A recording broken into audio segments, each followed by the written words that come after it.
के ऊपर आज कल हमारे स्वास्थ्य मंत्री सौरभ जी ने मीटिंग ली थी पूरे स्वास्थ्य मंत्रालय की सभी एक्सपर्ट्स की।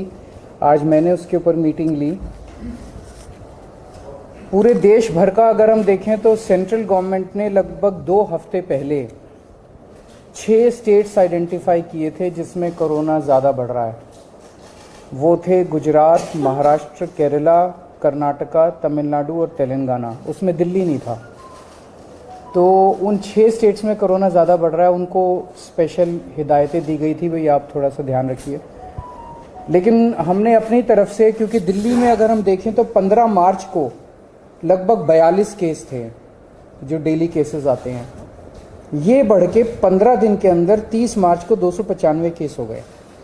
तो ये सडन जंप जो है ये थोड़ा सा पहले ही हमने इसको समझने की कोशिश की है कि ये क्यों बढ़ रहा है।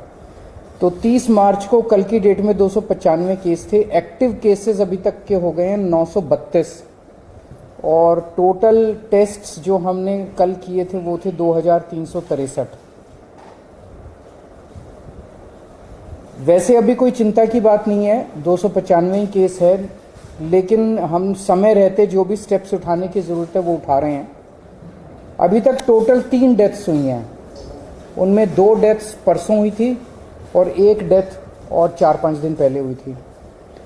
ये तीनों डेथ्स वो हैं जिसमें साइड डिजीज़ कोमॉर्बिडिटी जो है वो बहुत सीवियर थी तीनों केसेस में। तो ऐसा अनुमान है कि डेथ कोमॉर्बिडिटी की वजह से हुई है और शायद कोरोना इंसिडेंटल था, पर ये कहा नहीं जा सकता। तो उन जैसे एक केस है जिसमें किडनी का ट्रांसप्लांट हुआ था, वो 2-3 महीने से हॉस्पिटल में एडमिट था और उसकी डेथ हो गई। तो ये कहना कि वो कोरोना से डेथ हो गई ये थोड़ा शायद गलत होगा, लेकिन ये फैक्ट है कि 3 केसेस ऐसी डेथ हुई है जिनको कोरोना था। इन 3 में से 2 दिल्ली के बाहर के रहने वाले थे।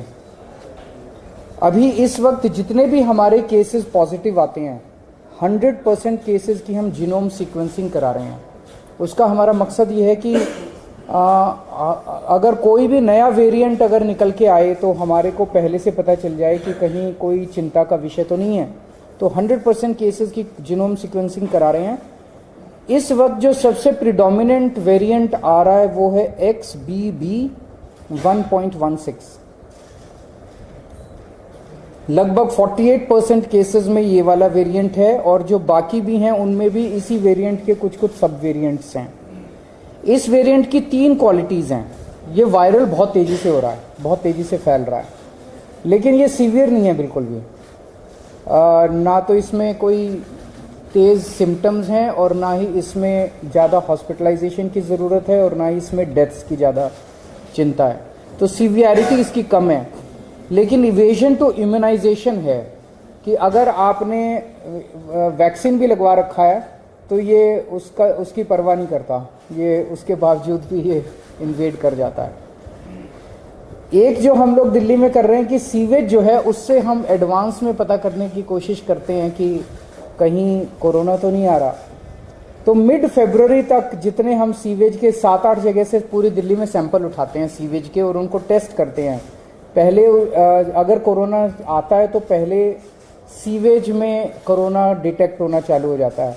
मिड फरवरी तक 0 कंप्लीटली पूरे दिल्ली में नेगेटिव था।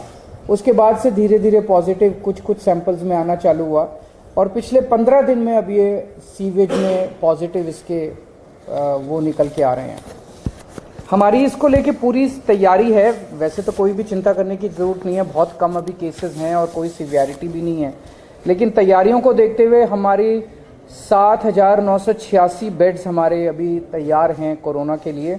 इसमें ऑक्सीजन वाले बेड्स भी हैं, इसमें वेंटिलेटर बेड्स भी हैं, इसमें ICU भी हैं।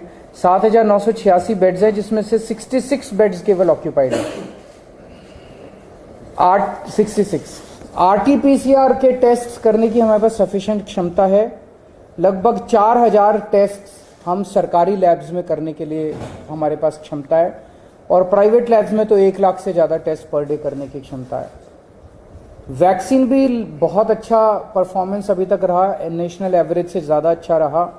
18+ की कैटेगरी में तो लगभग सबको वैक्सीन लग चुकी है, और 18 से निचली उसमें आए तो फर्स्ट डोज सबको लग चुकी है, सेकेंड डोज भी 85% के लगभग लोगों को लग चुकी है। हमारे पास सफिशिएंट एम्बुलेंस है, सफिशिएंट ऑक्सीजन अवेलेबल है, सफिशिएंट ऑक्सीजन स्टोरेज की कैपेसिटी है।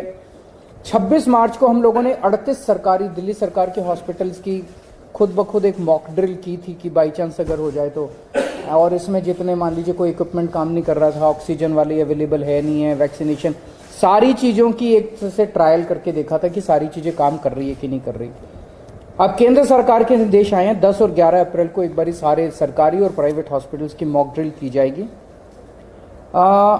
इसके ऊपर दिल्ली सरकार एक कैंपेन चलाएगी, अब एक मीडिया कैंपेन चलाया जाएगा लोगों को कोरोना के बारे में जागरूक करने के लिए और एहतियात बरतने के लिए कि कोविड अप्रोप्रिएट बिहेवियर फॉलो किया जाए। एयरपोर्ट के ऊपर 2% के लगभग पैसेंजर्स को रैंडम टेस्टिंग की जा रही है, और जितने भी दिल्ली सरकार के हॉस्पिटल्स हैं सबको बोल दिया गया है कि आइसोलेशन वार्ड्स कोरोना पेशेंट्स के लिए रखे हैं। कहीं ऐसा ना हो कि किसी को बहुत सीरियस, मान लिया ILBS में किसी को किडनी ट्रांसप्लांट हुआ, उसको कोरोना हो गया, अब उसको कोरोना वाले हॉस्पिटल में नहीं ले जाएंगे हम, वहीं पे अगर आइसोलेशन बेड होगा तो वहीं पे उसको एक अलग वार्ड में कर देंगे, तो उसका कोरोना का, किडनी का भी ट्रीटमेंट होता रहेगा और उसका कोरोना। तो हर अस्पताल के अंदर एक आइसोलेशन वार्ड की तैयारी की गई है। जितने सारी केसेस हैं एक्यूट रेस्पिरेटरी डिजीज वाले, उनमें जैसे ही मरीज एंटर करता है हॉस्पिटल में उसको तुरंत मास्क दे दिया जाता है, उनको 100% उनके टेस्ट किए जा रहे हैं। और जितने इन्फ्लुएंजा वाले लाइक सिम्टम्स वाले पेशेंट्स हैं उनको 5% उनके रैंडम टेस्ट किए जा रहे हैं। तो ओवरऑल दिल्ली में लोगों को घबराने की ज़रूरत नहीं है, सरकार पूरी तरह से नज़र रखे हुए है और सरकार पूरी तरह से किसी भी इवेंचुअलिटी को फेस करने के लिए तैयार है। सर बूस्टर डोज का क्या स्टेटस है? क्योंकि हमने देखा था कि जब कोविड था तो बहुत सारे लोग बूस्टर डोज लगवाए थे, लेकिन अब बहुत कम हो गया, इक्के लोग ही जाते हैं बूस्टर डोज। इसका क्या स्टेटस है अपना? सर बूस्टर डोज अब नो लॉन्गर एजुकेटेड और अब जो है नहीं लगाई जाती। अभी मास्क की ज़रूरत, हम जितने भी जिनको भी सारी पेशेंट्स हैं जो कि इन्फ्लुएंजा लाइक सिम्टम्स हैं, इस तरह की सांस की बीमारियां, उनको हम सबको वो कहेंगे कि आप मास्क लगा के रखिए। लेकिन अभी केंद्र सरकार की तरफ से कोई गाइडलाइन नहीं है, और जैसे जैसे केंद्र सरकार गाइड करेगी हम उस पर स्टेप्स लेंगे। स्कूलों का सेशन शुरू होने वाला है, क्या स्कूल गोअर्स बच्चों के लिए एहतियात की जरूरत? अगर ऐसी कोई ज़रूरत होगी तो हम समय समय पे करते रहेंगे।